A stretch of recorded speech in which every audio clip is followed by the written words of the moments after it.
Bem-vindo ao novo episódio do podcast Médicos Hands-On, ligando a medicina de ponta com você. Agradeço a você que compartilha o nosso vídeo, deixa seu like. Quando você deixa o like, você espalha o vídeo para pelo menos 2, 3 pessoas, o que é muito importante para o nosso trabalho. E hoje nós vamos reabordar o assunto Parkinson, doença de Parkinson, trazendo algumas novidades no tratamento. E para isso nós trouxemos 2 convidados. O Kleber já é um velho convidado, né? Dr. Kleber Duarte, neurocirurgião, doutor pelo Departamento de Neurologia lá do HCFM USP, especializado em distúrbio de movimento, um neurocirurgião especializado também em distúrbio de movimentos. E nós trouxemos o Dr. Ellison Cardoso. Dr. Ellison Cardoso, ele é médico radiologista, ele é orientador do programa de doutorado lá do HCFM USP, também é matemático. E tem louco para tudo, né? Matemático, olha só. Trouxemos um matemático, hoje acho que a gente nunca trouxe um matemático aqui, né? E o Dr. Ellison também está envolvido com o projeto Raifu, que é uma novidade aqui no Brasil, é a última novidade aí no tratamento cirúrgico da doença de Parkinson. Bem-vindo, obrigado por terem vindo, aceitado o convite. Mais do que isso, né? Conversa entre amigos. Isso é mais. Obrigado, Marcelo. Obrigado, Chu. E queria lembrar, né? Nós gravamos um episódio para você que não assistiu ainda. Nós gravamos um episódio com o Dr. Kleber, acho que já fazem mais de 2 anos. 2 anos é alguma coisa. E que aborda de uma maneira bem legal o tratamento cirúrgico da doença de Parkinson. Tem muitos views, foi um episódio que fez muito sucesso. Mas vamos lá, vamos começar. Edson, então, para o nosso ouvinte que está chegando agora, vamos resumir um pouquinho o que é a doença de Parkinson, quais são os principais sintomas da doença de Parkinson. Bom dia a todos. A doença de Parkinson, ela é caracterizada por o que nós chamamos de síndrome parkinsoniana. A síndrome parkinsoniana, ela é um conjunto de sinais e sintomas caracterizados por retardo de movimento, ou também conhecido como bradicinesia, retardo de movimento, e o paciente pode ter outros sintomas como, por exemplo, rigidez muscular, nós chamamos de rigidez plástica ou rigidez em roda denteada, quando a musculatura ela segura, solta na hora de nós examinarmos o paciente. Então, rigidez plástica. E nós temos um terceiro sintoma que é o tremor. No caso do tremor parkinsoniano, caracteristicamente seria tremor de repouso. Tá? E o quarto sintoma seria o que nós chamamos de instabilidade postural. Esses são os principais sintomas motores do Parkinson. É importante nós notarmos que também temos os sintomas não motores da doença de Parkinson. E quais são os sintomas não motores? Que muitas vezes esses sintomas não motores eles podem preceder 5 a 10 anos os sintomas motores da doença de Parkinson. E os sintomas não motores da doença de Parkinson são a hiposmia, que é a dificuldade de sentir cheiro das coisas, de comida, por exemplo. Então, diminuição do olfato seria um sintoma tanto pré-motor da doença de Parkinson, pré-clínico da doença de Parkinson, assim como o sintoma não motor da doença de Parkinson. Além de hiposmia, um outro sintoma seria depressão. Depressão seria depressão e ansiedade também poderiam ser considerados sintomas pré-clínicos, assim como não motores da doença de Parkinson.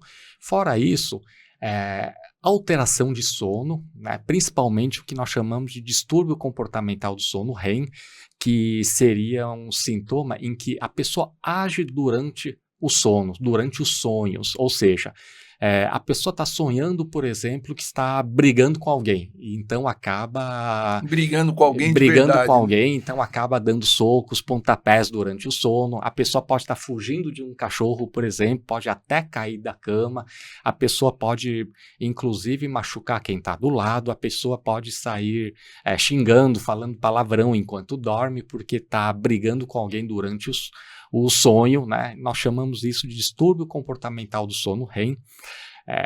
Um outro sintoma considerado não motor da doença de Parkinson seria constipação intestinal, ou seja, intestino preguiçoso, né? Seria um sintoma da doença de Parkinson. Outro sintoma não motor seria o que nós chamamos de sintomas desautonômicos. Aquela pessoa que, quando levanta, tem tontura, escurece a visão, ou que tem incontinência urinária, dificuldade urinária, incontinência urinária, não consegue segurar a urina, por exemplo, impotência sexual, tudo isso pode ser classificado dentro das desautonomias.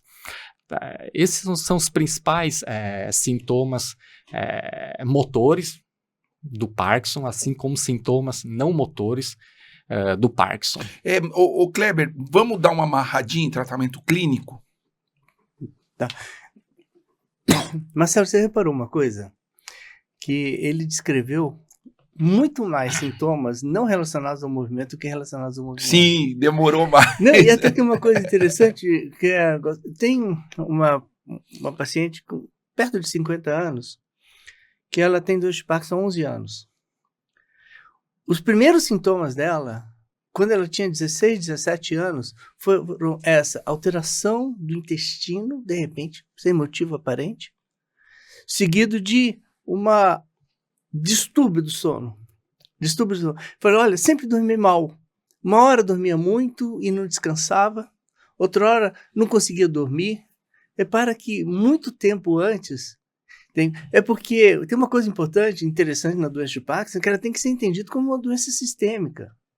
Que pega muita coisa. Todo organismo. Ele descreveu sintomas relacionados à depressão, dor, rejuvenação do processo da pele, dor, alterações neuroendócrinas, tontura por causa dessa desautonomia. Assim, poxa, a gente está lidando com uma pessoa que tem sintomas muito intensos. Só que aí tem um detalhe. Quando você trata a doença de Parkinson, quando você trata os sintomas, foca em melhorar a lentificação dos movimentos, a pessoa ser rígida, ter tremor. Quando você trata isso, você melhora o restante, muitas vezes. Então, indicando que uma coisa assim, essa integração, não existe cérebro, não existe mente. Existe um cérebro integrado no corpo.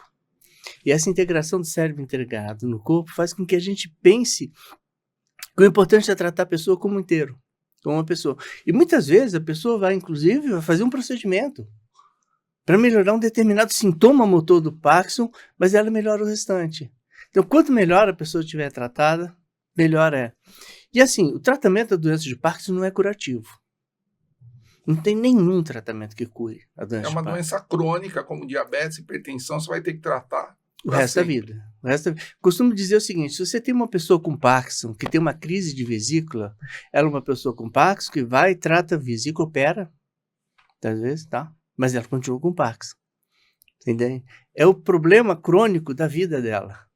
E muitas vezes é o que faz com que a pessoa se sinta mal-estar que sente, ou então a pessoa faz disso um processo adaptativo e evolui.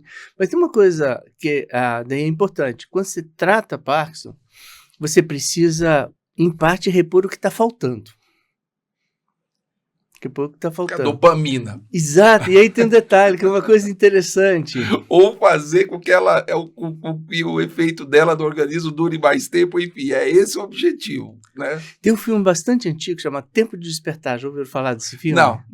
Você conhece essa história no filme? Não, eu não assisti. Não assistiu? É um filme interessante que conta os primórdios da utilização da levodopa. Mas, por que levodopa? Por que não repõe dopamina? Porque a dopamina que é tomada por via oral, você pode tomar na veia. Ela não passa para o cérebro. A barreira impede. Então, o que você faz? Você engana. Você inverte a molécula, faz com que a molécula atravesse no cérebro, ela vira dopamina. Para poder repor no cérebro, sem ter efeito em todo o corpo. Essa foi a grande sacada. E essa mudou o tratamento. da doença de Parkinson. Isso é bastante interessante, porque o tratamento eficaz da doença de Parkinson, o tratamento cirúrgico, sintomático, veio antes do tratamento medicamentoso. Sim, era uma febre lá na década de 50, 60, né? Não tinha, você tinha um anticolinérgico, uma medicação que podia melhorar um pouquinho os outros sintomas, e só. A levodopa mudou o tratamento, mudou o paradigma. E a partir daí surgiram novas medicações.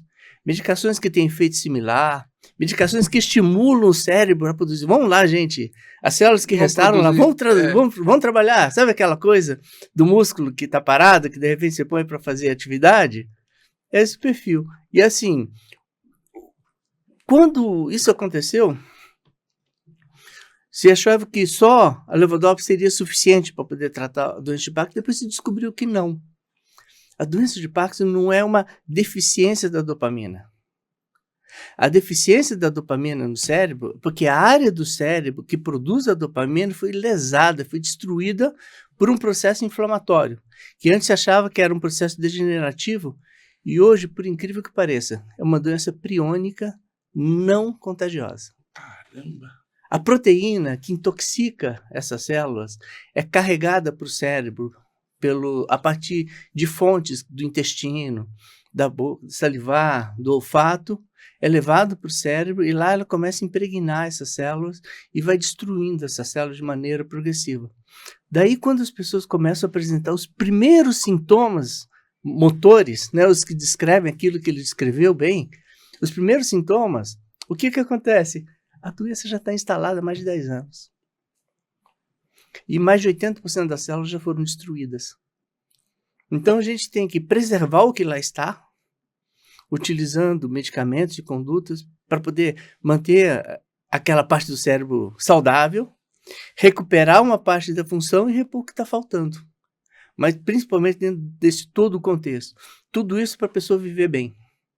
Você falou uma coisa interessante, você falou, a gente fala muito em exercício para o tratamento, e você jogou uma inversão aí. Fala o que você comentou para a gente. Não, é porque, na realidade, assim, por exemplo, quando você faz um procedimento em que você atenua os sintomas, você atenuou o tremor, atenuou a rigidez, o que a pessoa vai fazer com isso?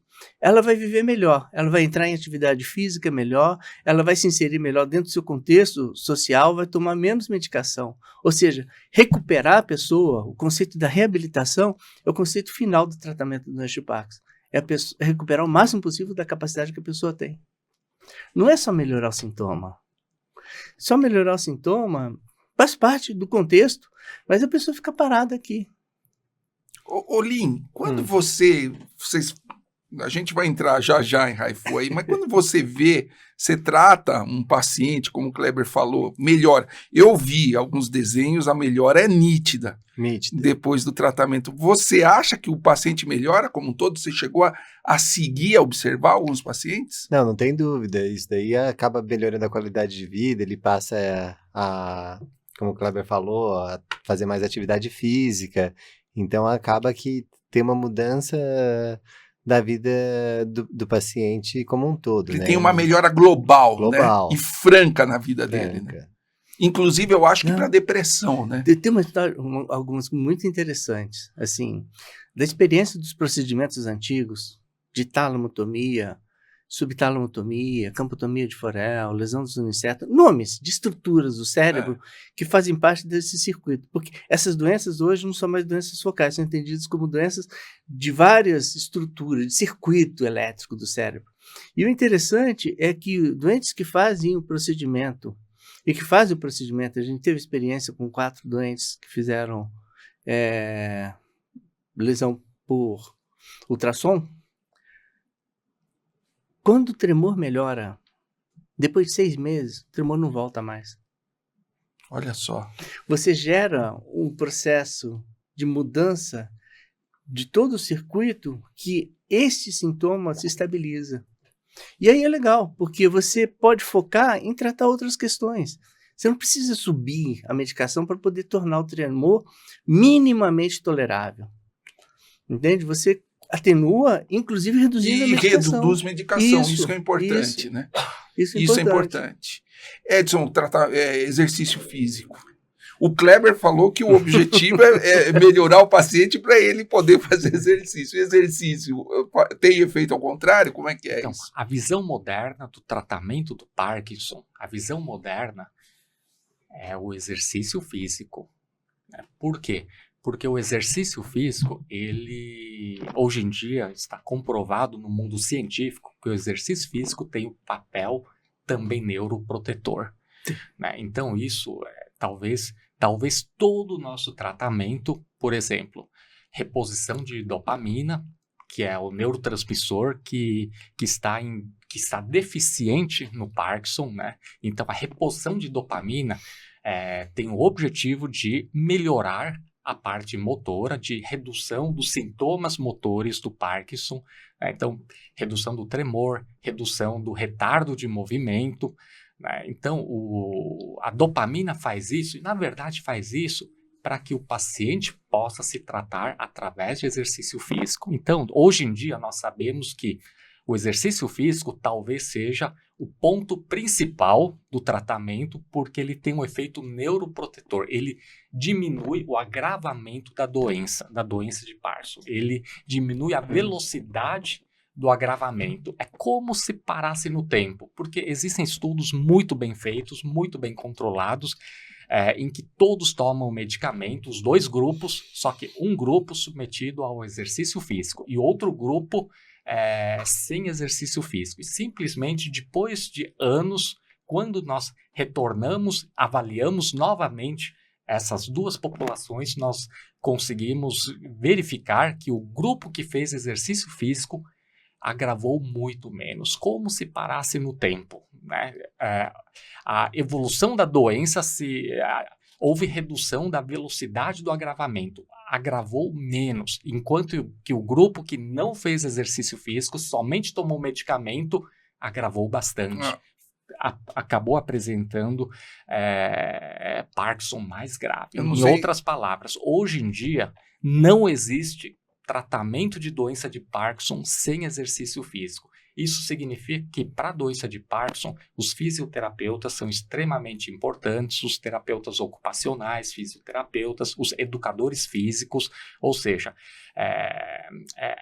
a equipe médica de saúde que trata a doença de Parkinson, eles têm um papel assim, fundamental junto com o médico, eles são igualmente importantes em relação ao médico. Ou seja, a integração, né? Isso, é importante. Remédio, aí se o paciente não consegue fazer exercício físico, tiver indicação de cirurgia, a cirurgia pode fazer com que ele retorne ao exercício físico, os 3 pilares. É muito importante reforçar que o Parkinson também é um problema de motricidade, ou seja, o Parkinson também é um problema motor. E o problema motor se trata, além do medicamento, o problema motor se trata com exercício físico. Então, se a pessoa tem dificuldade de movimento, o tratamento inclui movimento. Ou seja, nós não podemos esquecer que o movimento passou a ser o ponto principal do tratamento e, claro, sem subestimar medicamentos. Sim. Não, muitas vezes até, desculpa, muitas vezes sem a atividade física, não consegue, mas assim, existe uma coisa muito importante. Mesmo que a pessoa não tenha condição, não tenha família que possa ajudar, não tenha condição financeira, sei lá, para poder inserir dentro dos profissionais, mas se a pessoa fizer a sua caminhada diária, fizer pelo menos tirar algum fazer momento, o que gosta, né? Para poder fazer alguma coisa que agrada. Vou ser sincero, muitas vezes fala assim, por que você não faz uma caminhada? Doutor, detesto caminhar, mas adoro piscina. Vai para a piscina. Você sabe que um dos nossos episódios mais vistos no canal foi do Rodrigo, né? E o Rodrigo, ele tem doença de Parkinson há 12 anos e ele virou um esportista. É montanhista, por sinal. Ele subiu o Kilimanjaro, tentou a ascensão ao Aconcagua 2 vezes, quase chegou lá, mas por questões climáticas ele não chegou. E ele teve freezing, inclusive, quando foi escalar o Kilimanjaro. Ele me fez andar, né? Ele falou, pô, não é possível, né? O paciente aqui andando, se esforçando, eu lá, sedentário. Ou seja, é importante, né? O movimento, ele está muito bem, por sinal. E tem uma condição, assim, ele está muito bem, o Parkinson dele provavelmente está muito bem tratado, Assim, a sintomatologia, a medicação equalizada e o tratamento bem estável, e ele está indo além, ele está buscando ampliar a limitação dele. Assim, eu sei que às vezes, por exemplo, pega uma pessoa com mais idade que não tem a condição física própria dele, mas ele é um exemplo. Não precisa de virar Não atleta, precisa, é fazer atividade, é se mexer. Se mexer. Isso é importante. Agora vamos passar para o tratamento cirúrgico, porque o nosso objetivo hoje aqui é falar das novidades no tratamento cirúrgico. Quando que um paciente ele tem indicação de cirurgia na doença de Parkinson? Kleber começa, depois Edson, depois Edson. Não, Edson, por favor. Bom, quando que nós operamos um paciente com Parkinson? Né? Quais são as principais indicações do Parkinson? Praticamente 3 principais indicações. A primeira indicação seria o que nós chamamos de flutuação motora, ou as complicações motoras da doença de Parkinson. É aquela pessoa que começou com um tratamento clínico através de medicamento e exercício físico, e no início nós damos o medicamento em baixa dose e a pessoa já fica o dia inteiro bem. Com o tempo, a doença vai se agravando, né? E mesmo com exercício físico e mesmo com medicamentos, nós somos obrigados a aumentar a dose de medicamento, e com o tempo nós somos obrigados a fracionar mais ainda o medicamento, e chega um ponto, com o agravar do processo, chega um ponto que nós já estamos com dose alta do medicamento, nós já estamos com a medicação muito fracionada, e mesmo assim a pessoa tem o que nós chamamos de encurtamento de dose, ou seja, aquela dose já alta já não é suficiente para manter o tempo todo o paciente bem. E o paciente começa a ter o que nós chamamos de crise de OFF. OFF, O-F-F, em inglês significa desligado, ou seja, a pessoa começa a ter crises de partes do dia em que a parte motora fica desligada, a pessoa fica parada ou com poucos movimentos, dificuldade de se movimentar, né? E tudo isso é extremamente ruim para o paciente, porque o paciente fica sentado no sofá e sem poder se mexer, né? Ou seja, quando isso acontece, quando começa a ter crises de OFF, né, cada vez mais duradouras, em que o fracionamento dos medicamentos, a elevação de doses, né, o uso de diferentes medicamentos com mecanismos diferentes, quando não estiverem dando conta, e mesmo assim o paciente tem períodos de OFF, ou seja, o medicamento não está mais fazendo efeito suficiente, temos que pensar em cirurgia. Então, uma das indicações é essa. Bom, nessa complicação motora, nós temos o lado oposto também. À medida que nós aumentamos a dose, chega um momento que nós sabemos que a dopamina, ele estimula os circuitos neurais da motricidade do cérebro, ou seja, a dopamina faz a pessoa andar melhor, faz a pessoa se movimentar, e é possível que o médico esteja dando uma dose já tão alta que começa a ter movimentos involuntários, de excesso de movimento. Nós chamamos isso no Parkinson. Nós temos o que nós chamamos de discinesia. O que seria discinesia? Seriam os movimentos involuntários de contrações de musculatura, pode ser na mão, pode ser no braço, pode ser no pescoço, pode ser no tronco. Então, a pessoa começa a ter contrações involuntárias, né, do corpo todo, pode ser do corpo todo ou focalmente, de tal maneira que parece uma dança. Então, a pessoa toma o remédio no pico da dose, quando tem bastante dopamina no cérebro, a pessoa começa a ter movimentos involuntários. Aí, depois desses movimentos involuntários, a pessoa pode entrar em OFF, por exemplo. Quando nós estamos numa situação em que um pouquinho de dose a mais, a pessoa passa a ter movimentos involuntários, com um pouquinho de dose a menos, a pessoa entra em OFF, fica desligado, parado. Temos que pensar na possibilidade de cirurgia. Bom, então, complicações motoras seria uma possibilidade de indicação. Outra possibilidade de indicação seria tremor refratário. Aquela pessoa que tem Parkinson tem um tremor refratário que não está mais melhorando com nenhum medicamento. Aí a cirurgia seria uma outra possibilidade. E uma terceira possibilidade seria, por exemplo, aquelas pessoas que não toleram medicamento. Ou seja, a pessoa pode ter tolerado até um certo ponto, só que a partir de uma certa dose, os efeitos colaterais acabam com a qualidade de vida da pessoa. Por exemplo, a pessoa melhora com levodopa até uma certa dose. Aí, com o agravar da doença, a pessoa precisaria de uma dose maior de levodopa. Só que a pessoa começa a ter ou muita sonolência, que não melhora com o tempo, ou náuseas, vômitos, diarreia, mal-estar, tontura, ou seja, começa a ter muito efeito colateral. Aí seria um momento de a cirurgia ajudar a pessoa. Então, essas são as três principais indicações. É importante vocês saberem que o nosso público, claro, saber que tremor acontece em cerca de 70% das pessoas com Parkinson, ou seja, 30% não tem tremor. Então, indicação da cirurgia não é baseada somente em tremor, é baseada também nos outros sintomas motores da doença de Parkinson, porque tem gente que não tem tremor. E mesmo as pessoas que não têm tremor também poderiam ser operadas. Eu falo isso porque a maioria das pessoas acham que a cirurgia é só para tremor, quando na verdade não. A cirurgia também é para retardo de movimento, também é para rigidez e não somente tremor. Antes do Kleber entrar nas principais técnicas cirúrgicas, Olim, lá vocês têm um protocolo muito importante, lá onde você tem o Raifu, lá no Hospital Albert Einstein. Você tem que ter o diagnóstico de Parkinson, é isso? Exato. Para o tratamento cirúrgico. Não, e o Raifu, ele vai tratar o tremor da doença de Parkinson. Não existe, como todo mundo aqui já falou, cura para a doença de Parkinson e não vai curar a doença de Parkinson. É um tratamento sintomático do tremor. E diferente da cirurgia, que você pode fazer os dois lados de uma só vez, no Raifu você vai fazer um procedimento unilateral. Então, principalmente para quem tem um tremor muito assimétrico, né?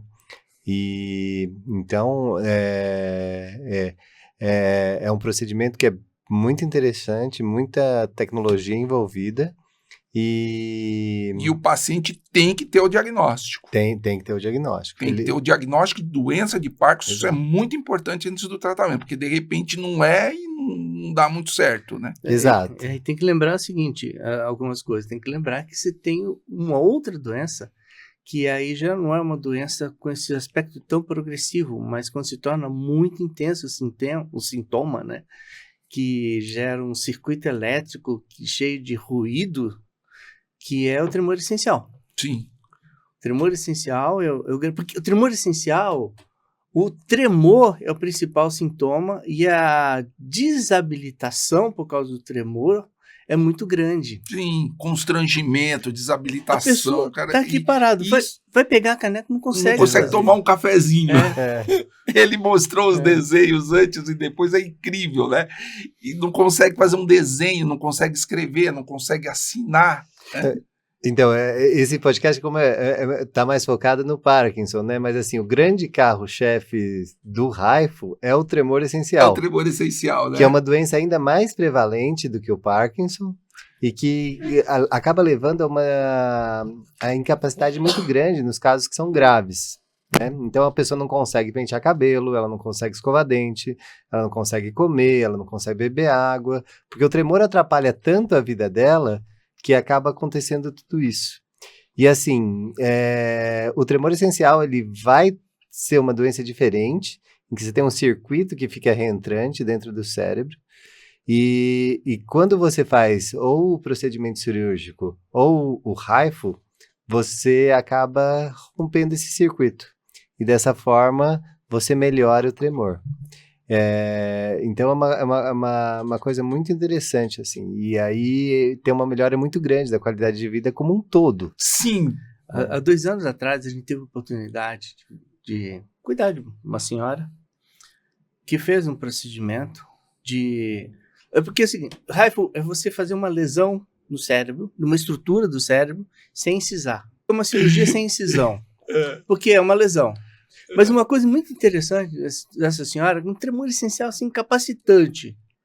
Ela fez uma talamotomia, que é a estrutura que concentra não somente as células, mas as fibras nervosas que ali chegam de outras estruturas do cérebro e que vão ser distribuídas para as outras áreas, e essa distribuição do tremor essencial, como ele falou, é tudo reverberante, reentrante, é como você tem um microfone com microfonia, que aquele estímulo vai reentrando. Aí Você fala no microfone, não dá nem para escutar, né? Então, quando você corta isso daí, o que acontece? Mesmo ela tendo tremor do outro lado, fala assim, doutor, agora eu consigo sentar à mesa para comer com meus netos. Ela fez o procedimento tem 2 anos e pouco. E devia ser constrangedor, né? Totalmente, incapacitante. Incapacitante. E assim, o que acontece? No Parkinson tem uma outra característica. Isso vem um pouquinho da história. Porque o primeiro procedimento cirúrgico para doença de Parkinson, feito lá no começo dos anos de 1950, foi o procedimento de lesão do globo pálido. Mas depois a melhora estética do tremor e um pouco da performance motora era tão grande, quando principalmente os grupos franceses começaram a fazer a lesão. Guiou, né? Isso. O primeiro procedimento foi feito na Suécia, né? Pelo um nome super conhecido que é o Lexell, né? O Lexell gosta de dizer que ele criou a radiocirurgia, o aparelho de estereotaxia, a palidotomia e a principal invenção dele que foi aquela goiva biarticulada que a gente faz menos força na hora de cortar. Essa foi espetacular. Não, ele era um gênio. E a palidotomia deixou de ser feito porque o efeito dela era mais a longo prazo e melhorava menos o tremor. Mas depois se descobriu que a performance motora melhora mesmo se tratando do tremor. Os doentes que fazem talamotomia, ou principalmente quando fazem tálamo, subtálamo, ou seja, quando pega aquelas células, faz a ablação e aquelas células param de funcionar, mas o circuito que ali chega para também, aquele circuito reverberante atenua. Melhora, inclusive, performance motora mesmo. Então, quando você tem um doente muito assimétrico, mesmo Parkinson, é interessante. É interessante. E quais são as principais, quais são as principais técnicas cirúrgicas para o tratamento da doença de Parkinson? Poderia te dizer que existem 2 grandes grupos de técnica cirúrgica. Um grupo qual é? É o grupo de você ir lá e inativar uma determinada área de forma definitiva. Então, você aplica uma energia lá e aquela área inativa definitivamente. São os chamados procedimentos ablativos.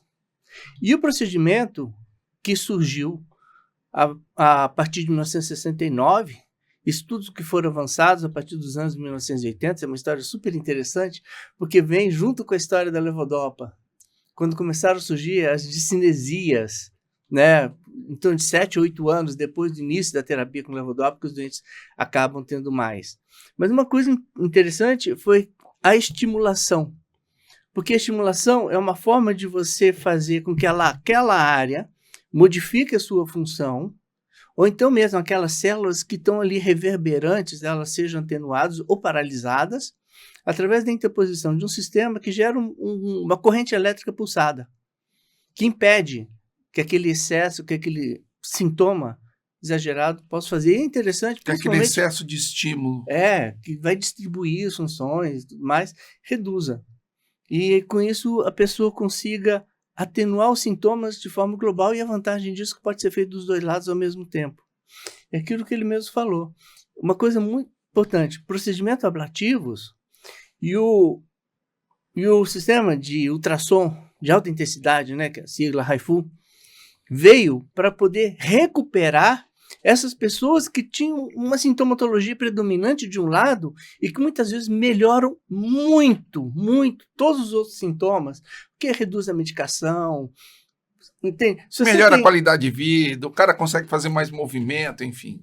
Chu, tem que imaginar, se você tem uma pessoa que tem uma quantidade de medicação para poder tratar um lado aqui, e essa quantidade de medicação para tratar o sintoma do outro lado, você melhora o sintoma desse outro lado, você traz essa medicação para um plano baixo. Então, o médico que está tratando do paciente, as pessoas que estão envolvidas no tratamento, tem mais chance de tratar. Então, são procedimentos que vêm para poder resgatar e cada um com a sua indicação específica.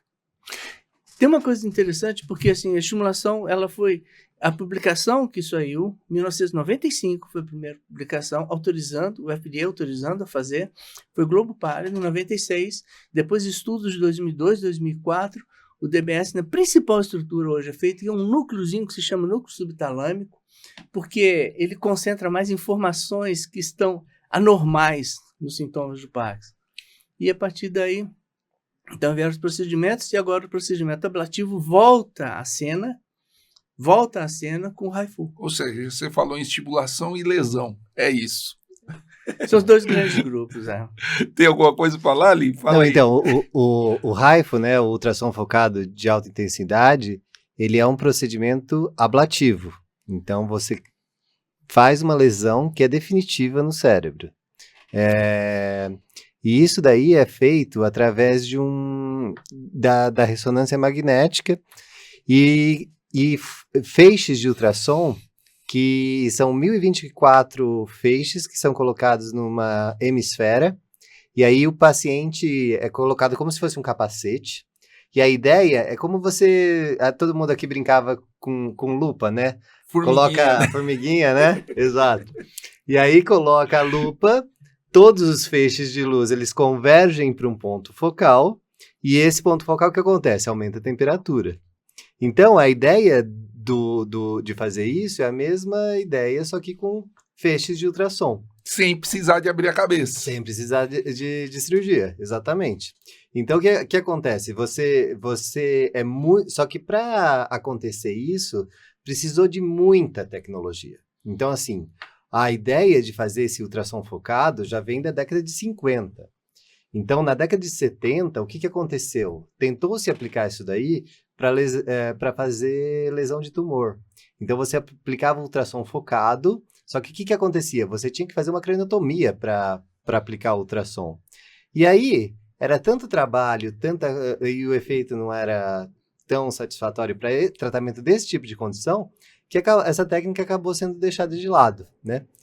E aí, nos anos 2000, a gente conseguiu fazer um algoritmo que consertava o problema de fazer o ultrassom passar pelo crânio. E isso daí foi um grande avanço, né? Então, assim, a partir desse momento, o ultrassom focado, ele volta a ter um papel. O que acontece? Do mesmo jeito que você coloca a lupa e você queima o ponto focal, se você for míope, você vai enxergar esse ponto focal meio desfocado. Então, o que o crânio, o osso faz com os feixes de ultrassom é desfocar. Então, assim, você precisava refocar esses feixes para conseguir atingir a temperatura para fazer uma lesão. Naquele pontinho, né? Com uma pressão atômica muito alta. Então, o desfoco são dois problemas. Um que você dispersa e você não consegue fazer a lesão direito, e outro que você não consegue acertar o alvo direito. Exato, as duas coisas, né? Então, assim, até hoje, isso daí pode ser uma limitação para os pacientes fazerem esse procedimento. O que acontece? Existe o crânio, ainda continua sendo um desafio para o ultrassom atravessar. Então, dependendo do crânio do paciente, você vai poder fazer esse procedimento de forma mais fácil, de forma mais difícil, ou não vai dar para fazer de jeito nenhum. Dependendo da espessura, né? Existem várias coisas, desde o formato da cabeça, a quantidade de gordura que tem na medula óssea. Então, assim, tem muito fator aí, só que o que acontece? Você faz uma tomografia, né? E aí, a empresa que desenvolveu o ultrassom, eles desenvolveram um algoritmo que faz uma simulação de como esse ultrassom ia atravessar o crânio. E a partir dessa simulação, você tem um índice que varia entre 0 e 1, que chama Skull Density Ratio, a sigla em inglês, que é razão de densidade craniana. E esse número, ele varia entre 0 e 1, sendo que acima de 0,4, você vai conseguir fazer esse procedimento de forma tranquila. Entre 0,3 0,35 e 0,40, 0,30 e 0,40, você vai... Mais ou menos. Você vai ter mais dificuldade. É. Abaixo de 0,30, ele está contraindicado porque você não vai conseguir atingir a temperatura que você precisa para fazer a lesão. E aí a opção que o paciente tem é fazer a cirurgia aberta que já era feita há muito tempo, né? Assim, tem uma coisa interessante sobre a história do ultrassom, porque a história remonta à Primeira Guerra Mundial. Sim, isso... Tem uma coisa muito interessante, porque o que acontecia? Um navio era torpedeado, porque a Primeira Guerra Mundial foi onde os submarinos começaram a ser utilizados. O navio era torpedeado, começava a pegar fogo, afundar, os marinheiros caíam na água. Um segundo torpedeamento ou a explosão do navio matava os marinheiros a depender da distância que eles estavam do navio. Ou seja, aquele impacto daquela onda sonora podia matar quem estava atacando. Explodia fígado, explodia estômago, coração, pulmão. Aí se descobriu, poxa vida, ultrassom que é som, né? Só que um som numa capacidade que a gente não consegue ouvir. Como pode ser utilizado? Matava principalmente as vísceras que estavam dentro do abdômen, que não tem osso. Mas depois, com o tempo, e isso realmente foi feito, os primeiros procedimentos de ultrassom que foram feitos no começo dos anos 1950, demandava que se removesse o osso, porque era um empecilho. É o Dusek, né, na Universidade da Suécia, Isso. foi o que primeiro fez ultrassom. E você sabe como ele fazia ultrassom? Porque, assim, veio a Segunda Guerra, onde o ultrassom sonar foi aprimorado, aí veio o Dusek lá e ele precisava do meio de transmissão do ultrassom, então ele mergulhava o paciente numa banheira, mandava um dos caras da Telefunken, se não me engano, ele foi aí ele fazia a imagem e o cara levantava da banheira. E mesmo até hoje, assim, o ultrassom ele caminha muito melhor no meio líquido do que no ar. Não tem jeito. Então o que acontece? Como você vai fazer esse procedimento, essa hemisfera que você coloca é como se fosse um capacetão, assim. Então, assim, ele é inteiramente enchido de água. E água fria. Porque acaba tendo... Para refrigerar, né? Refrigerar o couro cabeludo. Além disso, você tem que raspar todo o cabelo do paciente de forma a não ter absolutamente nada. Porque se você fica com bolhas de ar, pode acontecer um fenômeno que é conhecido como cavitação, que vai atrapalhar o procedimento. Então, você tem que remover absolutamente todo o cabelo. A interface de ar, né? Exatamente. Você tem que deixar a água diretamente em contato com a pele. Com a pele. A gente não faz hidroper transcraniano sem gel, né? Exato. Não, e o gel exatamente precisa, né? Digamos assim, desculpa ser muito simplório, mas gel é água sólida. É água sólida, exatamente. Mesmo, a gente não consegue fazer, não vai, né? Agora, vamos lá. Então, nós temos do meu lado esquerdo o homem da lesão e aqui nós temos o homem da estimulação. Não. Vamos.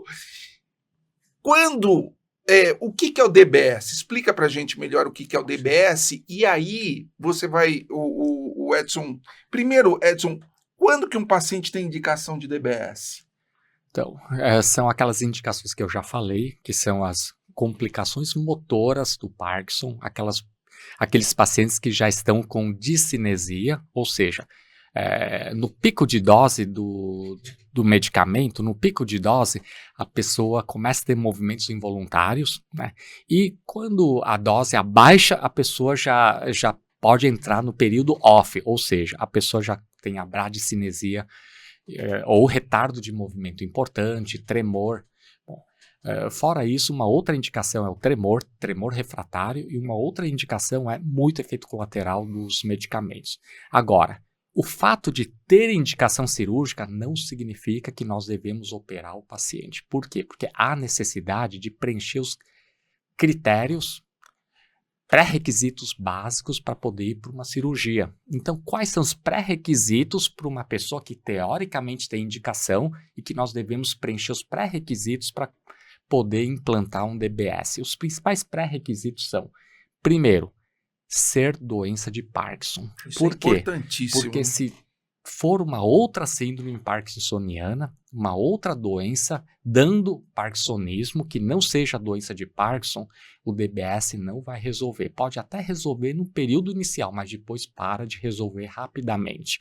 Não pode ser atrofia de múltiplos sistemas, não pode ser paralisia supranuclear progressiva, não pode ser degeneração córtico-basal, não pode ser declínio cognitivo associado a Levy, doença de Levy, ou seja, só pode ser se for doença de Parkinson. Isso significa que, seja o neurologista clínico, seja o neurocirurgião, nós devemos firmar muito bem o diagnóstico de Parkinson.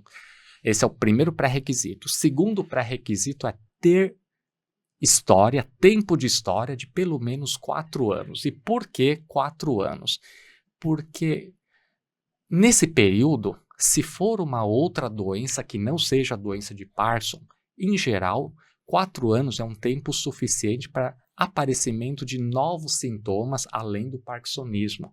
Por exemplo, na paralisia supranuclear progressiva, por exemplo, em 4 anos pode aparecer, por exemplo, quedas fáceis ao chão, por exemplo, dificuldade de se manter o equilíbrio, pode aparecer dificuldade do olhar conjugado vertical, por exemplo, ou seja, por que nós aguardamos 4 anos? São 2 razões. Porque na doença de Parkinson, os 4 primeiros anos, geralmente, são os 4 primeiros anos que respondem muito bem à levodopa e, portanto, não precisaria de cirurgia nenhuma. E fora isso, são os 4 anos em que, se for um outro diagnóstico fora Parkinson, nós damos um tempo para aparecimento de outros sintomas para ter certeza absoluta que é Parkinson. Um terceiro então, até agora nós falamos de precisa ser Parkinson, precisa ter pelo menos 4 anos de história para confirmar o Parkinson. Terceira coisa, há necessidade de resposta, boa resposta à levodopa. Isso é muito importante.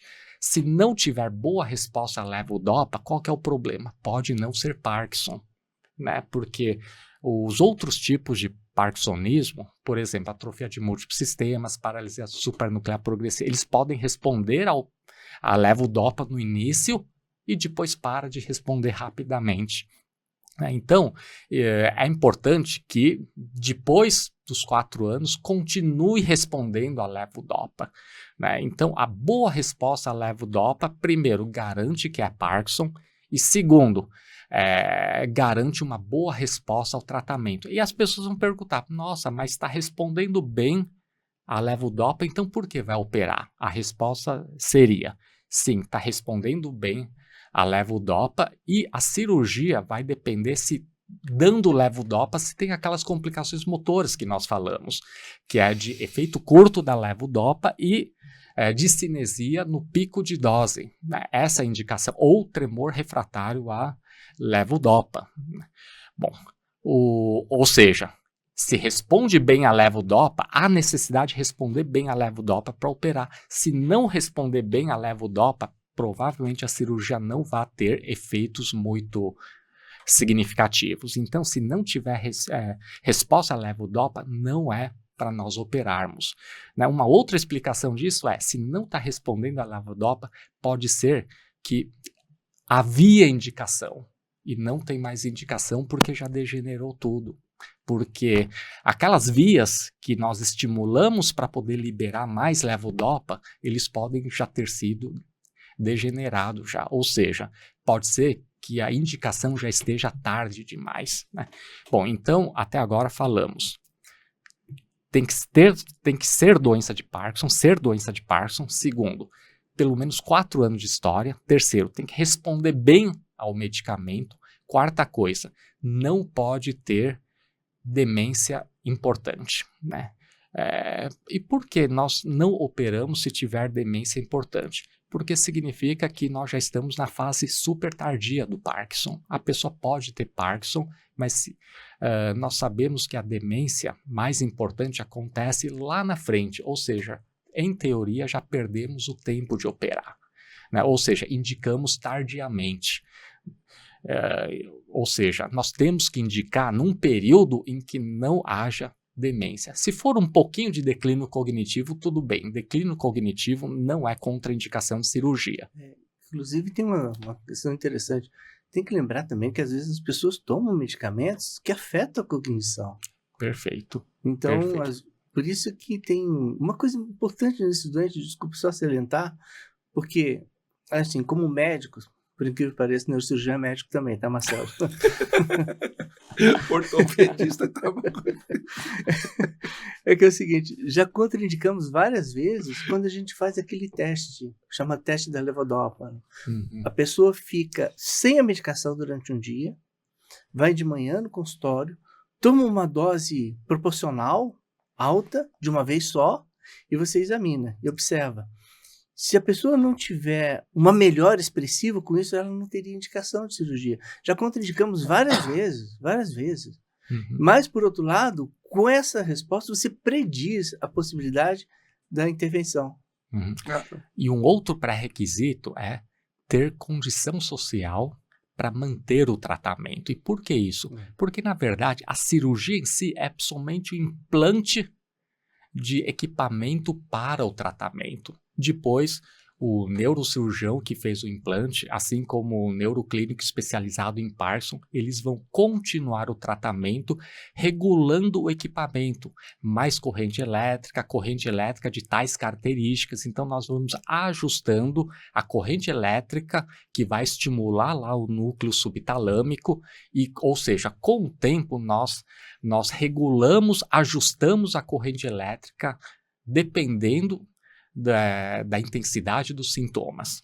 Ou seja, nós devemos, por exemplo, não adianta nós operarmos um paciente, o paciente mora no interior da Índia, nós operamos e a pessoa não conseguir voltar para nós regularmos o equipamento. Seria melhor o paciente operar lá na Índia, um local acessível a ele. O que é o DBS? Você vai conceituar para a gente, aí você vai falar um pouquinho de DBS com inteligência artificial. E o último pré-requisito seria paciente que colabora com o tratamento clínico. Por exemplo, nós sabemos que o tratamento cirúrgico é apenas um tratamento também. Mas se a pessoa já não colabora com a tomada de medicamento, a pessoa não faz exercício físico e, portanto, já não tem mais músculo para suportar o próprio peso, a pessoa não fica em pé porque não tem músculo, porque nunca quis fazer exercício físico, nunca colaborou para manter o trofismo do sistema ósseo-muscular. Não é a cirurgia que vai fazer andar, não é melhorando a rigidez que vai sair andando. Aí a pessoa não tem mais sistema ósseo-muscular para suportar, para carregar o próprio peso, porque atrofiou tudo, seja porque indicamos tardiamente, seja porque o tratamento clínico não foi adequado. Aí não há cirurgia que faça milagre. Então, esses são os pré-requisitos para que nós possamos operar. Assim, interessante. O tratamento cirúrgico, independente de DBS ou tratamento ablativo, ele tem que ser feito numa pessoa que tem capacidade de recuperação. E que você faz uma intervenção que a pessoa vai melhorar, ela vai retroceder anos no seu tratamento. Se você tem um sintoma muito assimétrico, né? Se faz um procedimento RACU, por exemplo, você atenua esse sintoma, a pessoa consegue se inserir, tem menos medicação, menos efeito colateral, consegue se inserir mais dentro do contexto de reabilitação, é o ideal. É a pessoa que vai ter capacidade de recuperação e que tem todo esse floreado. Dose muito curta. Bom, tudo bem, mas você já explicou. DBS, a gente tem uma mania no Brasil de colocar siglas que simplesmente a gente importa. AIDS, por exemplo. O correto em português seria SIDA. SIDA, certo. Né? A gente tem essa mania. DBS é a mesma coisa. Raifu.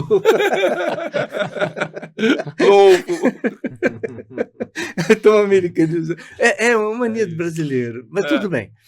O DBS é uma sigla para estimulação cerebral profunda. O que é isso? É uma estrutura profunda que você vai colocar um sistema que tem polos contatos elétricos em que você vai aplicar nessa região uma corrente que é modulada.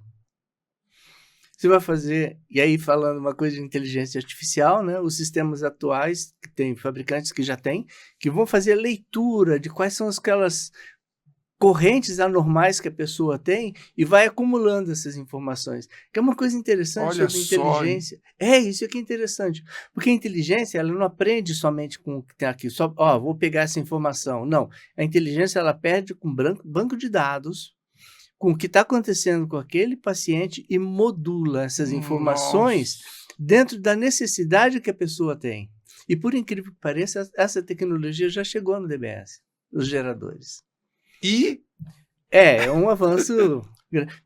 Retomando. DBS, então, é você colocar numa estrutura que é interna, central no cérebro, um sistema que vai aplicar essa corrente elétrica de maneira controlada, modulada e adequada para a necessidade. Esse sistema, ele visa modificar os circuitos que ali passam. E por que no centro? Já que a doença de Parkinson é uma manifestação de uma alteração errada da superfície do cérebro. Só que é muito grande. À medida que vai centralizando, as fibras vão ficando próximas, elas vão tendo interconexões e são criados centros que facilitam ou que dificultam a transmissão daquela informação. Quer dizer, você vai pegar tudo ali. Tudo né? concentrado. E a concentração está nas estruturas centrais. Então, por isso que se utiliza o DBS. Então, você pode aplicar o DBS, por exemplo, para tratar a epilepsia. Em determinados núcleos, onde concentram as informações que espalham aquela corrente Crise elétrica. convulsiva. Em doença psiquiátrica, para poder tratar, por exemplo, o transtorno obsessivo compulsivo, que é uma das indicações mais...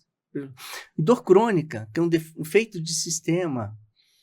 E, assim, tem algumas outras condições em estudos, mas é a aplicação de um sistema, de um aparelho que tem lá a pontinha do eletrodo, com vários contatos para você conseguir interferir de maneira personalizada para a necessidade daquele paciente e um gerador, que é uma espécie de marca-passo, só que não é um marca-passo que liga e desliga. É um marca-passo que aumenta, diminui, modifica. E agora, então, vai fazer isso de maneira quase que automatizada. Automatizada. E só que existe um detalhe. Ainda assim, vou insistir nisso. Algumas pessoas não precisam disso, porque às vezes faz um único procedimento ablativo, estabiliza a doença, melhora a sintomatologia principal e toca a vida.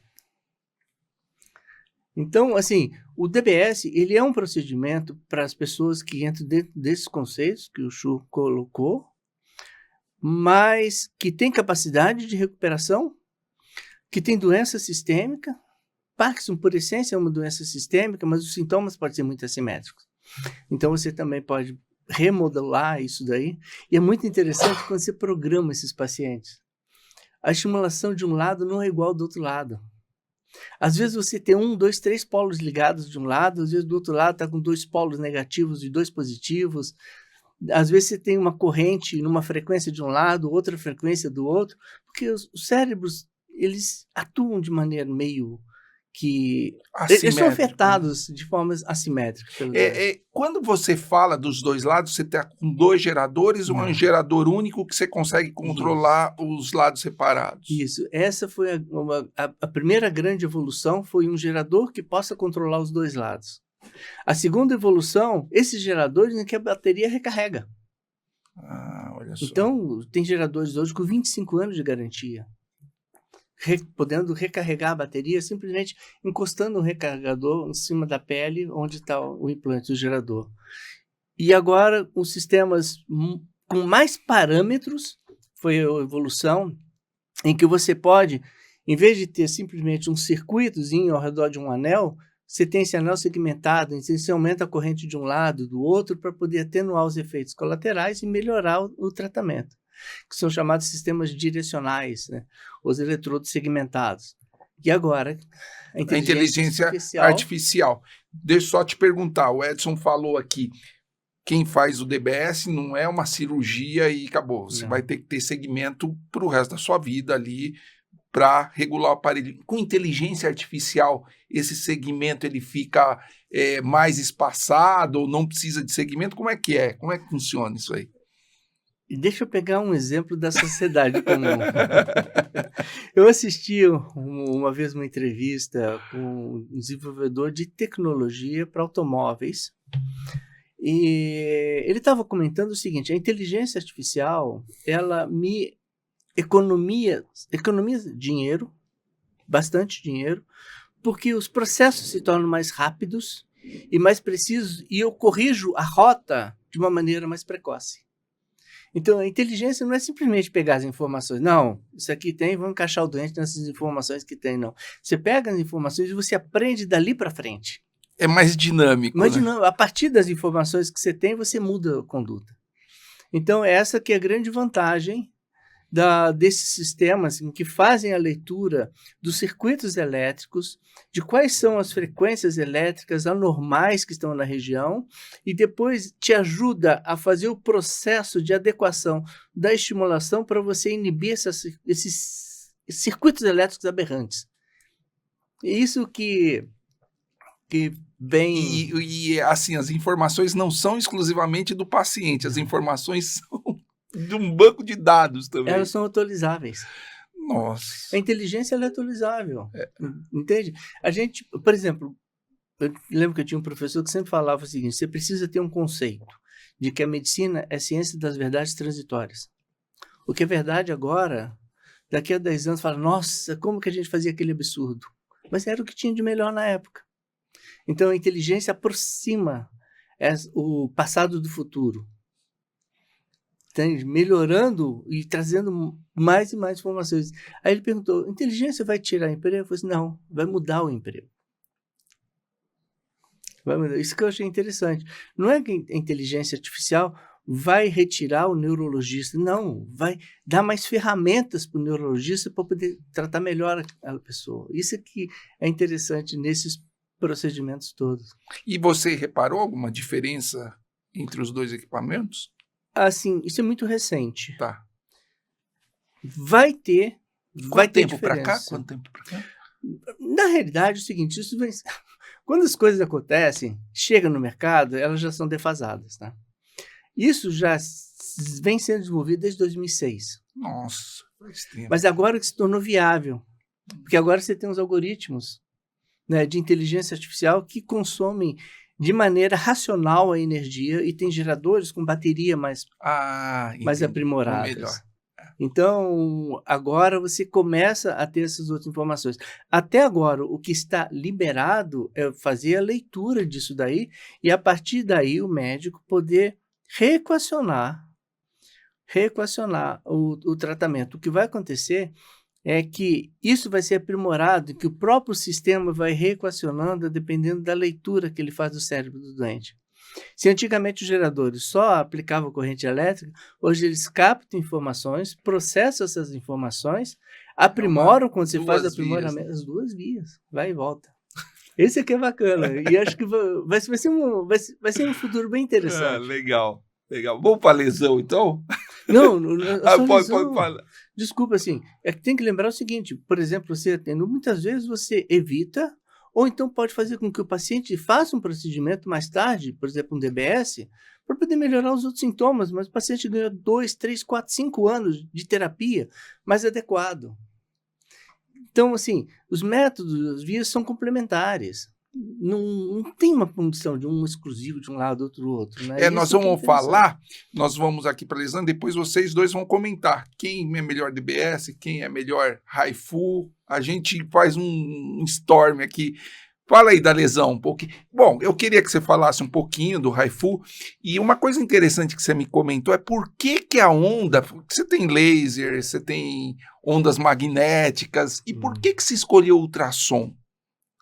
Acho que a ciência convergiu para escolher o ultrassom, que acabou sendo um método que eles viram, que conseguiu, no final, atravessar o crânio.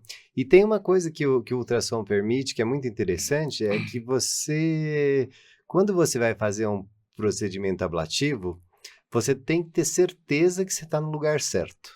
Porque assim, uma vez que você lesionou aquele tecido, ele estará lesionado para sempre, para o bem ou para o mal.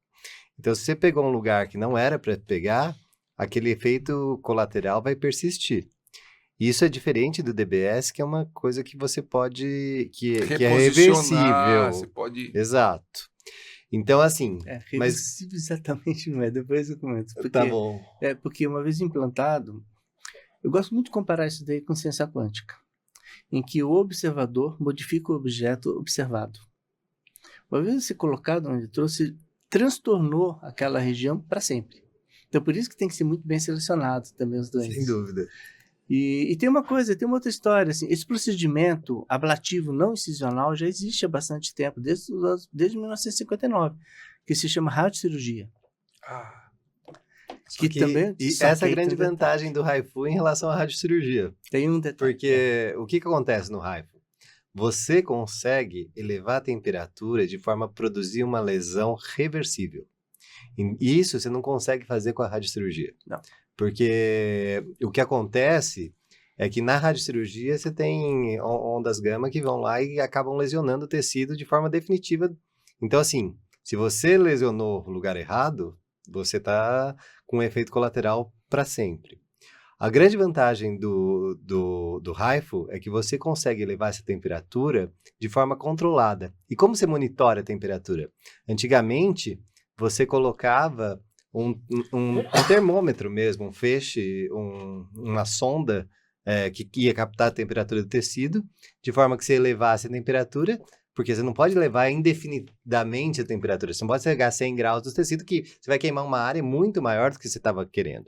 Então, você tem que monitorar a temperatura durante o procedimento. Como você faz isso? Você usa a ressonância magnética com uma sequência específica, baseada no chemical shift, que é uma propriedade dos prótons de hidrogênio, e você vai conseguir monitorar essa temperatura voxel a voxel do cérebro. Então, cada quadradinho da imagem, você vai saber a temperatura que está. E você pode parar os feixes de ultrassom quando você atingir uma determinada temperatura. Ou seja, você consegue controlar a temperatura que você está fazendo. Exatamente. Então, você eleva um pouquinho a temperatura do lugar que você está querendo lesionar e vê se o paciente melhorou. Então, assim, esse procedimento precisa ser feito sem anestesia com o paciente acordado. Porque você vai ver se você está exatamente no lugar correto. E se você não estiver no lugar correto, você pode corrigir isso daí. Então, assim, e isso daqui, a outra coisa que ajudou foi, de forma a melhorar essa localização da lesão, foi os métodos de imagem mais avançados, como a tractografia, as sequências de ressonância mais modernas, que você consegue ver o trajeto das fibras brancas dentro do cérebro. Então, isso daí permitiu com que você tivesse menos efeito colateral e uma lesão de forma mais precisa para o tratamento. Então, você tem todo esse conjunto de fatores, essa tecnologia toda, permitiu você fazer esse procedimento ablativo. Né? Ou seja, primeiro você faz o controle. Não, melhorou durante o procedimento. Durante o procedimento. O paciente examinado durante o procedimento. Exatamente. Exato. Faz o exame, tudo. Então, você leva um pouquinho a temperatura. Acertei, tá ali. Tá certo, é ali mesmo. Aí vamos para a lesão. Aí você faz uma lesão com uma temperatura bem maior, e aí essa temperatura maior, ela vai produzir uma lesão definitiva no tecido. Então, assim, e essa foi a grande vantagem do ultrassom em relação à radiocirurgia. A radiocirurgia também tem outro detalhe, a radionecrose. Ah, sim. Que é a outra ultrassom tem essa grande vantagem. Uma vez definida aquela lesão ali naquele ponto, pronto, está definida. A radiocirurgia não.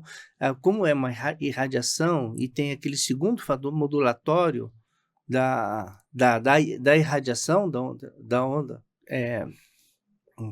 ionizante, que você pode ter um efeito tardio.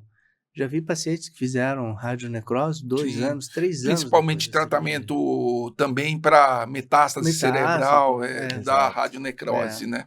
Isso é um problema, né? Coisa que o ultrassom definido, pronto. O ultrassom leva essa vantagem. Exato. Essa é a grande vantagem. Essas são as duas grandes vantagens do ultrassom. Não tem radionecrose e você consegue fazer uma elevação controlada da temperatura. Comparando os procedimentos, por exemplo, você vai fazer uma cirurgia de DBS.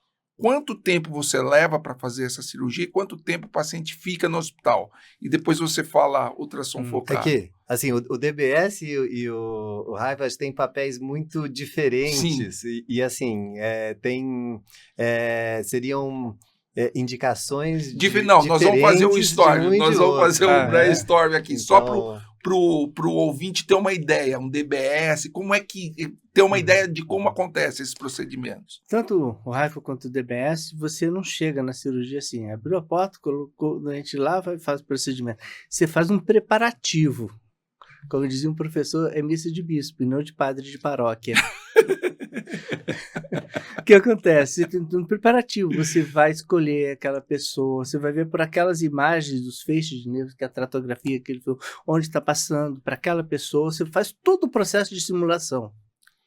Durante a cirurgia, você corrige isso daí fazendo o estudo, tanto da atividade elétrica da região, quanto examinando o paciente. Durante o procedimento de Raifu, você corrige também, examinando o paciente, fazendo a adequação de onde estão as estruturas, baseado, porque mesmo dando lá, a ressonância é uma simulação.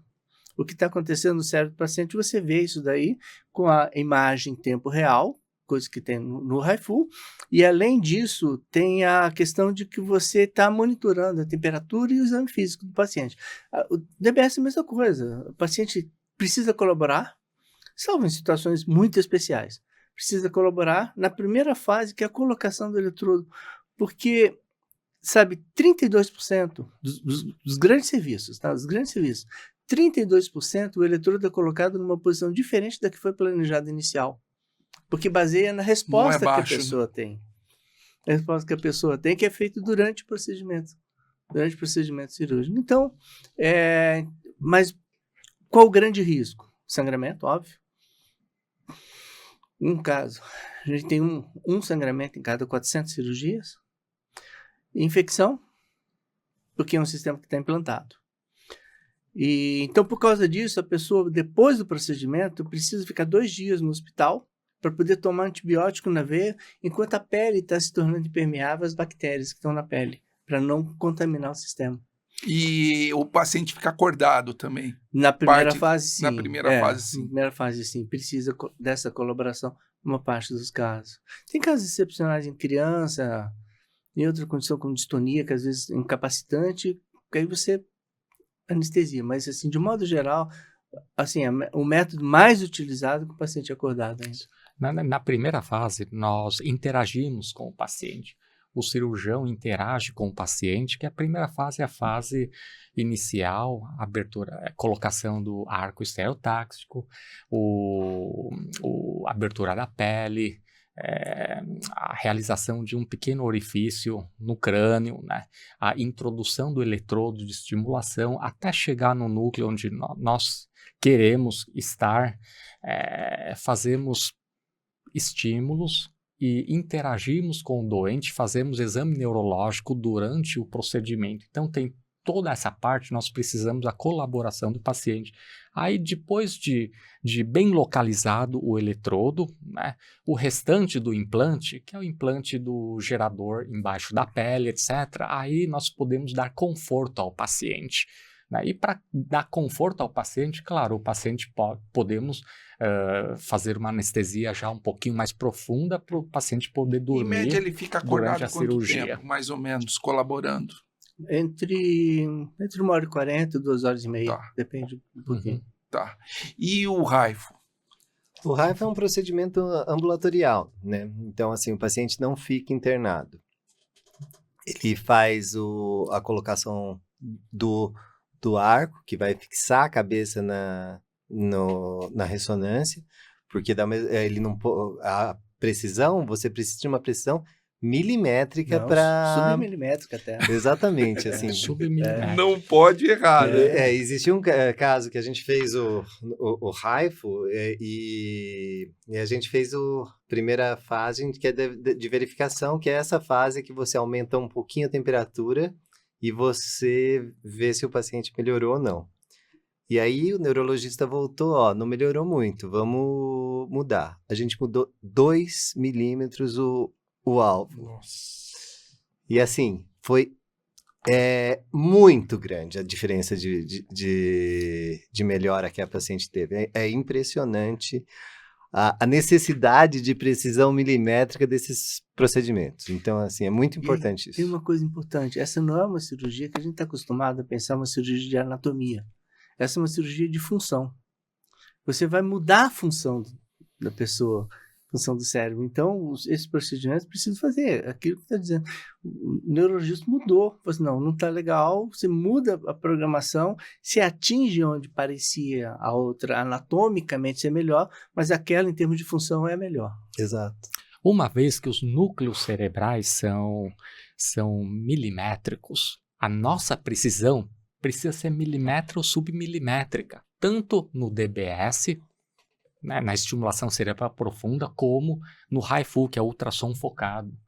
De uma maneira geral, resumindo o ultrassom focado, Chega mais pertinho aqui para resumindo o procedimento que o Ellison está se dedicando e ele faz,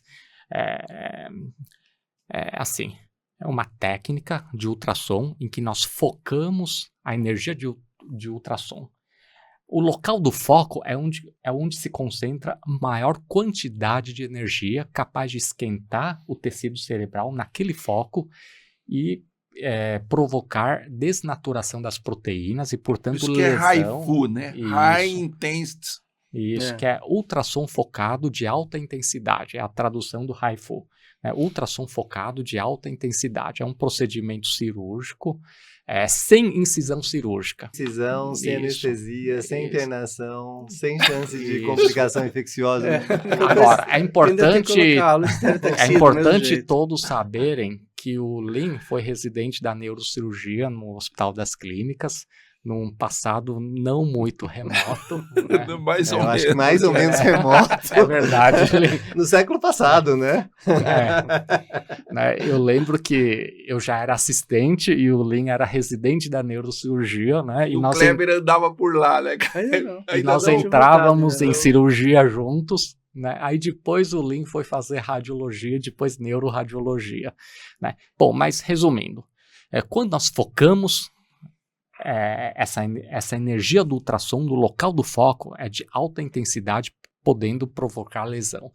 E o ser humano foi muito mais inteligente, porque depois que descobriu que o ultrassom passa o osso e que nós temos vários algoritmos que corrigem a refração do ultrassom, nós passamos a controlar os 1024 transdutores, né, 1024 mini transdutores que constituem o capacete com 1024 transdutores que emitem energia ultrassonora, energia mecânica na frequência de ultrassom, que passa o couro cabeludo, passa o osso, e o ser humano conseguiu focar essa energia num único ponto, né? E para saber onde que o foco está, nós fazemos o que nós chamamos de termografia por ressonância magnética, uma sequência, como o Lin falou, uma sequência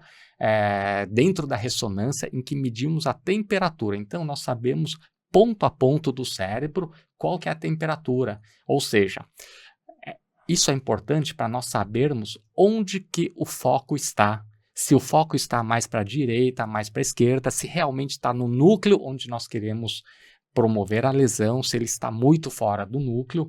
E uma vez, antes de antes de lesar, ou seja, antes de fornecer uma carga de energia que lesa tecido, que esquenta a ponto de lesar o tecido, nós fazemos um mapeamento de onde está o foco. Aí, com isso, nós podemos corrigir submilimetricamente o foco. Aí, sim, depois de vários ensaios, tendo certeza que só esquenta tal lugar que nós queremos, só aquele lugar que nós queremos pode atingir temperatura. Aí sim, nós aplicamos uma carga de energia suficientemente intensa a ponto de aumentar a temperatura, né, que possa lesar o tecido, desnaturar as proteínas e lesar o tecido. Ou seja, o procedimento é extremamente seguro, Por quê? Porque antes de promover a lesão, nós fazemos vários ensaios para saber onde que está o foco e só quando nós temos certeza absoluta que só vai aumentar a temperatura naquele ponto, no lugar onde nós queremos, você com faz uma precisão submilimétrica, aí sim, Exato. faz-se o procedimento. Porque Só assim, como você está dizendo, assim, se o crânio do paciente é mais espesso de um lado que do outro, você pode ter um espraiamento desse calor de forma... O desfocado do foco, né? Ele vai poder ir mais para um lado que para o outro. Então, você tem que monitorar isso, como o Chu está dizendo, para que esse espraiamento não aconteça para lugares que possam causar efeitos colaterais. E aí você pode fazer uma elevação da temperatura pequena e você vai ver para onde que como está sendo desfocado o crânio daquele paciente naquele local, e aí você corrigir isso daí antes de fazer a lesão. É até interessante, no caso de lesão, a gente tem no HC um sistema chamado LOFU. O que é isso? É um sistema de ultrassom focado que a gente utiliza para poder fazer uma interrupção temporária da função sem destruir nada. O low-full, baixa intensidade. Baixa intensidade. Ele, o ultrassom de Não, alta ele faz intensidade lesão, e baixa intensidade. E o low-full é interessante porque você pode muitas vezes predizer. A gente tem utilizado isso em algumas cirurgias. Por exemplo, cirurgias do tálamo anterior para pacientes com dor crônica decorrente de AVC. Lesões então, na no região... low-full você foca também. Foca também. Só Olha que só. pouco diferente. Aqui você...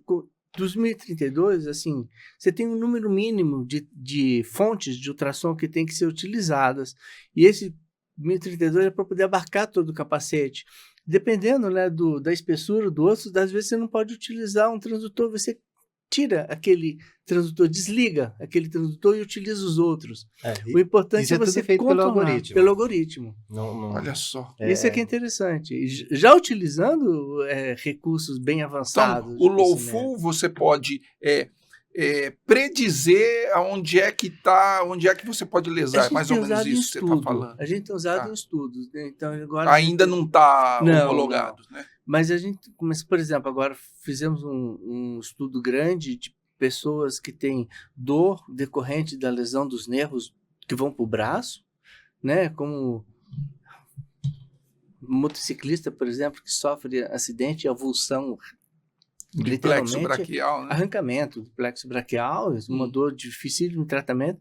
A gente está fazendo um estudo prospectivo disso, também em doença psiquiátrica e agora em ataxia estimulando o cerebelo. Olha só que interessante, hein? Que é uma... Então, assim, você vai ter ainda a possibilidade de fazer testes disso. E isso é bastante interessante, porque são conhecimentos que vão se acumulando. Bom, nós temos... Pode falar. Não. Porque nós temos 15 minutos aqui, então foi produtivo, né? Aqui o conteúdo foi bom. Quando que um paciente, assim, indica DBS ou HIFU? Lean ou Kleber? Com sintomas assimétricos, extremamente assimétricos, principalmente com predomínio de tremor. Mas, assim, às vezes pode até pensar, mas sintoma muito assimétrico. Paciente que precisa... E principalmente quando o tremor é a queixa mais grave do paciente, né? Então, assim, é o tremor que está atrapalhando a vida dele, né? E que os outros sintomas da doença de Parkinson estão ali juntos, mas eles estão conseguindo sendo controlados bem com medicação.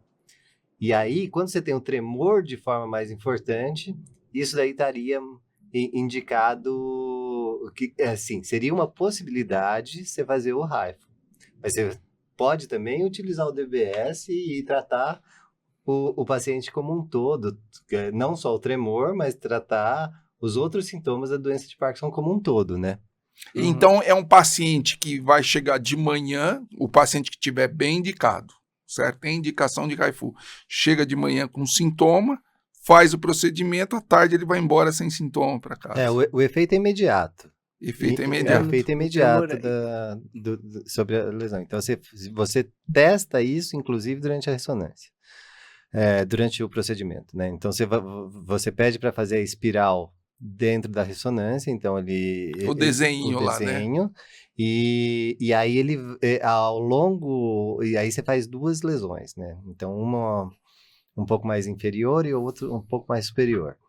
E aí você vai vendo a melhora ao Progressiva longo, dos sintomas durante o procedimento. Exato.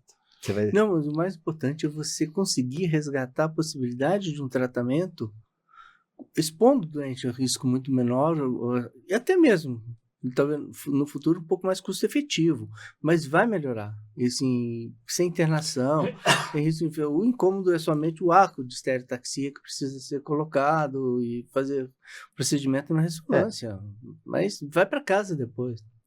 E é só um arco de fixação, né? Não tem as coordenadas todas da estereotaxia. É só a fixação. É a fixação. Para você criar um pouco. A pessoa não pode mexer a cabeça, porque 2 milímetros, aquilo que você falou, faz toda a Isso diferença. já é um problema. Você mesmo falou, né? Que você faz toda aquela medição, todo aquele preparo, e às vezes a posição não é.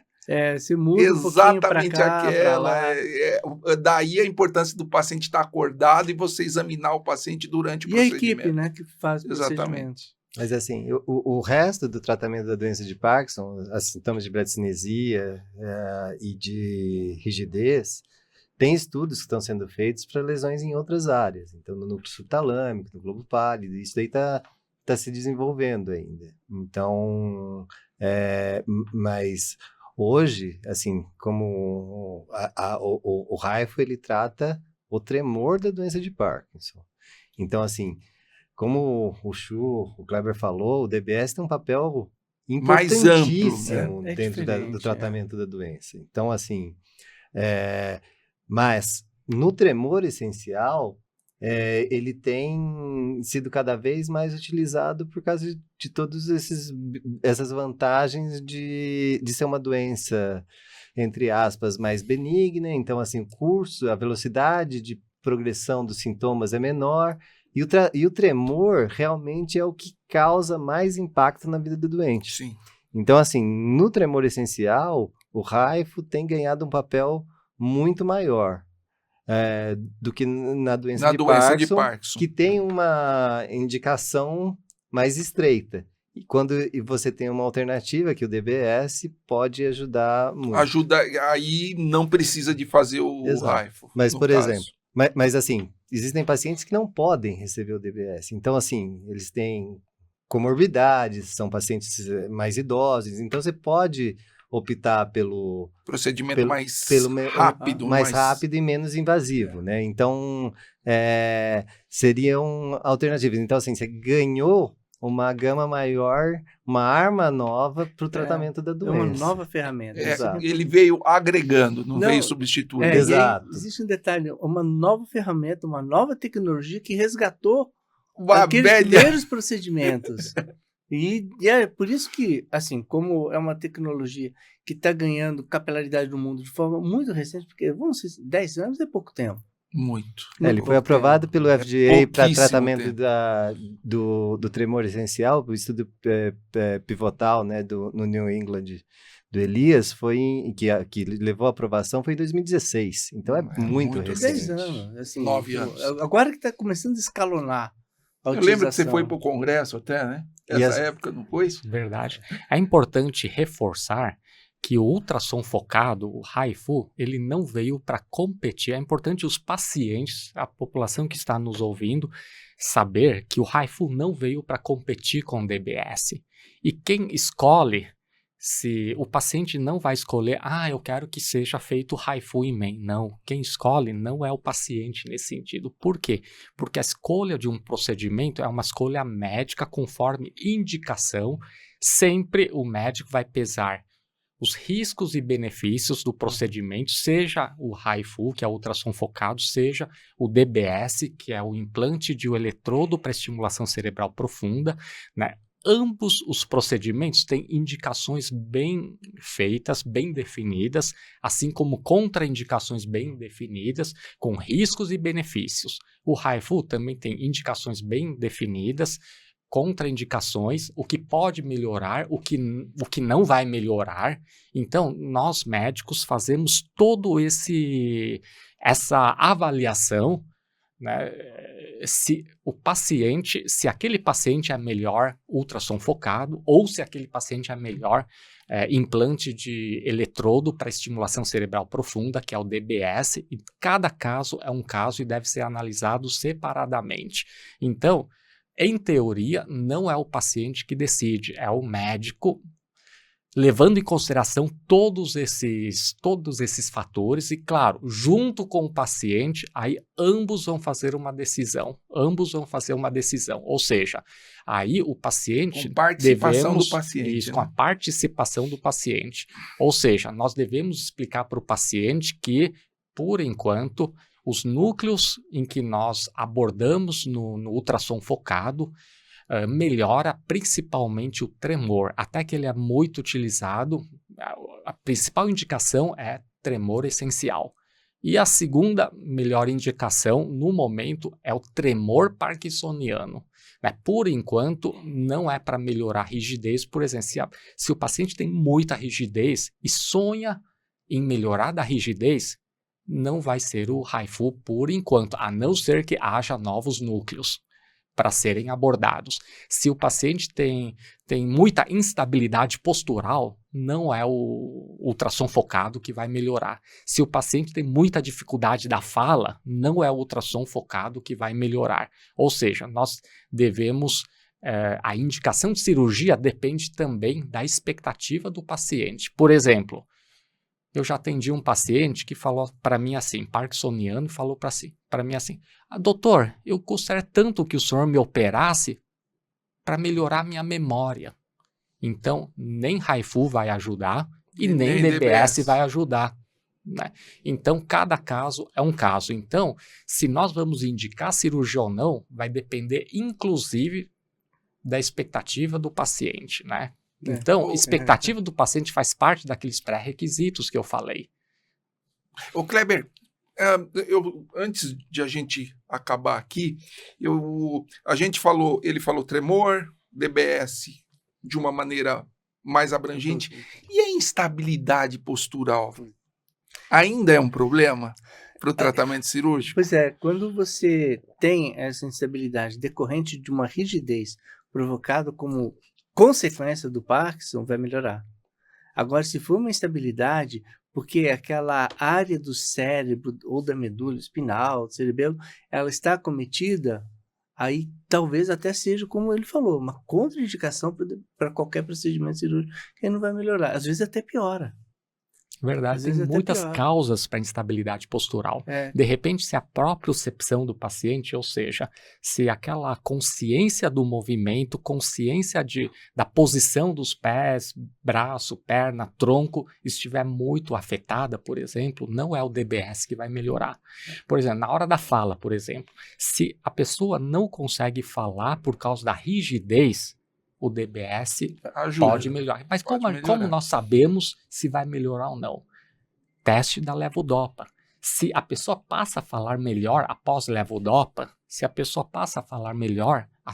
a levodopa, provavelmente a cirurgia deva ajudar. Porém, se a pessoa, mesmo com levodopa, não consegue falar, está com muita disartria, não consegue falar direito, provavelmente o DBS não ajude. Bom, valeu nossa conversa aqui, conteúdo. Kleber, quer falar mais alguma coisa? É uma indicação compartilhada com o paciente, mas a partir de conceitos técnicos que o médico tem. Por isso que ele é o médico acompanha, tem o conhecimento técnico, tem a inteligência natural, né? Além dos recursos de inteligência artificial, poder dizer, não, você vai se beneficiar muito bem de fazer um procedimento de HIFU, porque vai te melhorar o sintoma. Não, você tem sintoma dos dois lados, tem rigidez, tem uma lentificação grave dos movimentos, oscila, aí o DBS seria o melhor procedimento. Mas são duas grandes ferramentas que, para os pacientes que melhoram muito a vida do paciente. Muito legal. Lin? Eu queria agradecer o convite do Marcelo, do Edson, para participar do podcast aqui, muito bacana. Acho que foi bem legal ouvir vocês aqui também. A gente aprende aqui, viu? Sempre. Isso aqui é uma aula bem descontraída. E poder ser operado, ter a oportunidade de uma cirurgia é motivo de comemoração. Por quê? Porque nós sabemos que quanto mais tipos de tratamento disponíveis para o Parkinson, para o tremor essencial, melhor, né? O paciente poder ter essa opção de ser operado, de ser elegível para um tratamento cirúrgico é motivo de alegria. Por quê? Porque as cirurgias, eles melhoram bastante a qualidade de vida do doente. No DBS, por exemplo, existe melhora do tremor, existe melhora da rigidez, existe melhora da bradicinesia, daquela lentidão dos movimentos, ou seja, literalmente muitos pacientes, claro, aqueles que fizeram exercício físico, que tomam medicamento, etc. Muitos pacientes foram operados, já não estavam mais conseguindo andar e volta a andar. Então, isso é uma realidade, é uma das cirurgias com melhor resultado. É o DBS. Tem aqueles pacientes que já não têm qualidade de vida nenhuma, que estão acamados, e que, claro, o DBS possibilita o retorno às atividades diárias. Então, é um motivo de alegria, sim, o fato de poder ser operado. Por exemplo, um tremor essencial. Um dia numa viagem, eu vi num restaurante um paciente que não estava mais conseguindo pegar no garfo para levar comida para a boca. Ou seja, a pessoa precisava de um cuidador para colocar comida da boca. Imaginem vocês, o Ellison, quando faz um procedimento, uma talamotomia para tremor essencial, tarde, com ultrassom, a pessoa volta a comer sozinho. À tarde. Então, o fato de poder ser operado é um motivo de grande alegria e esperança para a população. Joia. Tá bom. Gente, muito obrigado por vocês terem vindo. Eu acho que esse episódio aí o pessoal vai engajar bastante. É um assunto muito interessante, muito atual. E acredito que a maneira que a gente discutiu aqui vai possibilitar muita gente de ter o conhecimento dessas novas técnicas que estão chegando aqui no Brasil, DBS, inteligência artificial, HIFU, enfim. Muito obrigado a você que ficou até o final desse episódio. Se você gostou, compartilhe, deixe seu like, inscreva no canal. O canal cresceu bastante, já estamos indo para 15 mil inscritos. E doença de Parkinson é um assunto que as pessoas engajam muito, gostam muito de receber informações adicionais da doença. Até o próximo episódio. Médicos Hands-on, ligando a medicina de ponta com você.